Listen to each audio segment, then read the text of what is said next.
Start किया video हो गया। क्लास 12 के रेनबो पार्ट 2 का लेसन 1, जिस लेसन का नाम क्या है, इंडियन सिविलाइजेशन एंड कल्चर। तो उसका आज हम समरी जानेंगे। समरी का मतलब क्या होता है, सारांश, यानी पूरे चैप्टर में क्या है उसका सारांश हम जानेंगे, उसको संक्षेप में आज हम जानेंगे। सबसे पहले हम यह जानेंगे कि इंडियन सिविलाइजेशन एंड कल्चर जो है उसे किसने लिखा है। महात्मा गांधी ने। किसने लिखा है? महात्मा गांधी ने। इंडियन सिविलाइजेशन एंड कल्चर, जिसका अर्थ होता है भारतीय सभ्यता और संस्कृति। ठीक है, तो आइए उसका हम समरी जानते हैं।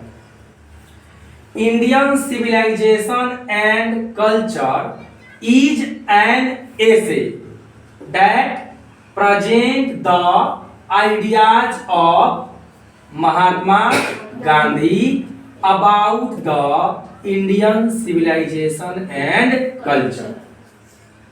जो हार्ड वर्ड है मैंने उसको हिंदी में भी नीचे उसका उच्चारण प्रोनाउंसिएशन लिख दिया है। इंडियन सिविलाइजेशन एंड कल्चर, भारतीय सभ्यता और संस्कृति। सिविलाइजेशन का मतलब होता है सभ्यता, कल्चर का मतलब होता है संस्कृति। इज एन एसे, यह एक लेख है, एसे है। भारतीय सभ्यता और संस्कृति क्या है? एक लेख है। That present the ideas of Mahatma Gandhi, जो प्रेजेंट माने बताता है, the ideas of Mahatma Gandhi, Mahatma Gandhi के विचारों को, जो महात्मा गांधी के विचारों को बताता है। किसके बारे में विचार है भाई महात्मा गांधी का? About the Indian civilization and culture, भारतीय सभ्यता और संस्कृति के बारे में। यानी महात्मा गांधी का जो भारतीय सभ्यता और संस्कृति के बारे में जो विचार है उसके बारे में यह चैप्टर हमें, यह लेसन हमें बताता है। ही कंपेयर्स, कंपेयर्स का मतलब होता है तुलना करना। ही कंपेयर्स यानी वह तुलना करते हैं द इंडियन और द एंशिएंट सिविलाइजेशन, भारतीय या प्राचीन सभ्यता को, विद द वेस्टर्न और द मॉडर्न सिविलाइजेशन, यानी भारतीय या प्राचीन सभ्यता। क्योंकि हमारी सभ्यता सबसे प्राचीन है इसलिए यहाँ और शब्द का यूज किया गया है कि भारतीय या प्राचीन सभ्यता की तुलना करते हैं। कंपेयर्स मतलब तुलना करते हैं, विद द, किसके साथ? वेस्टर्न और द मॉडर्न सिविलाइजेशन, पश्चिमी या आधुनिक सभ्यता का। पश्चिमी सभ्यता का ये और या आधुनिक सभ्यता का ये, क्योंकि पश्चिमी सभ्यता आधुनिक सभ्यता है और भारतीय सभ्यता प्राचीन सभ्यता है। ठीक है, तो वह जो पश्चिमी सभ्यता है या फिर कहिए जो आधुनिक सभ्यता है उसकी तुलना करते हैं हमारे भारतीय या प्राचीन सभ्यता से। ही सेज दैट, सेज मतलब कहना, वे कहते हैं कि Indian civilization develops morality, morality का मतलब होता है नैतिकता। भारतीय सभ्यता नैतिकता का विकास करता है। किसका विकास करता है? और डेवलप का मतलब होता है विकास करना। तो भारतीय सभ्यता किसका विकास करता है? नैतिकता का, मतलब अच्छाई का। While western civilization spread immorality, while मतलब जबकि वेस्टर्न सिविलाइजेशन पश्चिमी सभ्यता स्प्रेड फैलाता है इमोरलिटी अनैतिकता। यानी कहने का मतलब भारतीय सभ्यता जहां नैतिकता का विकास करता है वहीं पश्चिमी सभ्यता अनैतिकता का विकास करता है। ठीक है, our civilization can teach the world, हमारी सभ्यता दुनिया को सिखा सकती है। यानी भारतीय सभ्यता ऐसी सभ्यता है जो पूरी दुनिया को सिखा सकती है। Therefore, इसलिए we need not copy the western civilization, इसलिए हमें जरूरत नहीं है, नीड मतलब जरूरत नहीं है, कॉपी मतलब नकल करने की, द वेस्टर्न सिविलाइजेशन यानी पश्चिमी सभ्यता की नकल करने की हमें जरूरत नहीं है। बताते हैं कि हम तो पूरी दुनिया को सिखाते हैं, पूरी दुनिया को हम सिखा सकते हैं, इसलिए किसी और से सीखने की हमें आवश्यकता नहीं है। Our ancestors advised, ancestors means पूर्वज, यहाँ देखिए जो हार्ड वर्ड है हमने लिख भी दिया है। हमारे पूर्वजों ने एडवाइस सलाह दिया और हमें, हमारे पूर्वजों ने यानी जो हमारे दादा परदादा या जो हमारे पहले लोग थे, जो पहले के प्राचीन लोग हमारे देश के, उन्होंने हमें सलाह दिया टू मेंटेन डिस्टेंस, दूरी बनाए रखें। किससे? From the use of machinery, machine के प्रयोग से।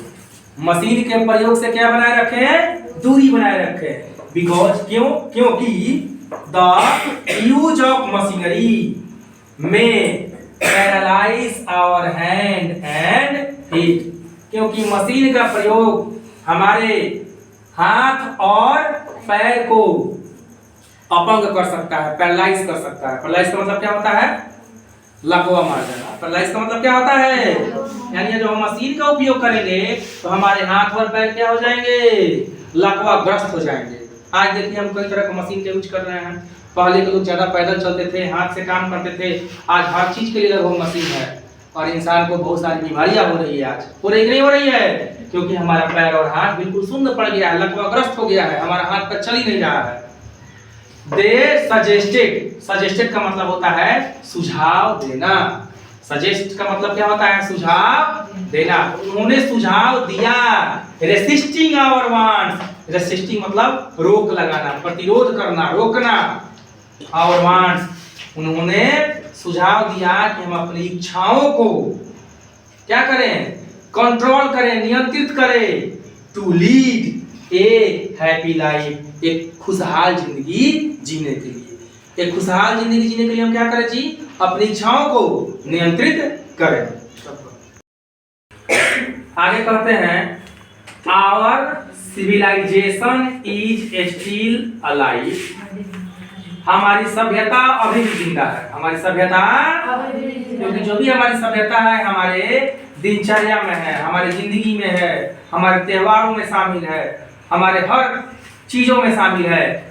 While the other civilization of the world died, जबकि संसार की, while मतलब जबकि, दूसरी सभ्यताएं ऑफ द वर्ल्ड, संसार की मर चुकी है। जबकि संसार की दूसरी सभ्यताएं क्या हो गई है? जैसे मैंने आप लोग को बताया था कि रोम की सभ्यता मिट गई, फराओ की शक्ति खत्म हो गई ना जी, ग्रीस खत्म हो गया, सब मिट गया, लेकिन अभी भी हमारी सभ्यता और संस्कृति हमारे पास है।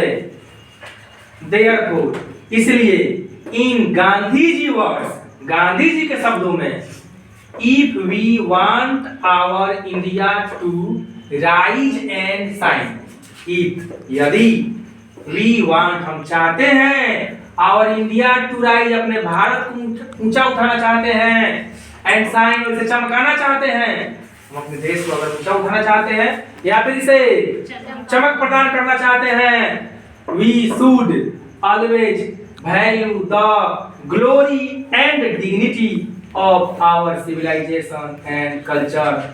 तो हमें हमेशा अपने सभ्यता और संस्कृति के मान और सम्मान को बनाए रखना चाहिए। बनाए यानी हमेशा हमें खुद अपने सभ्यता और संस्कृति के मर्यादा को, उसके मान को क्या रखना चाहिए? बनाए रखना चाहिए। There is no match of it in this world, इसका संसार में कोई भी जोड़ नहीं है। यानी हमारी सभ्यता और संस्कृति का इस संसार में कोई भी जोड़ नहीं है। ठीक है, यहाँ खत्म होता है हमारा इंडियन सिविलाइजेशन कल्चर।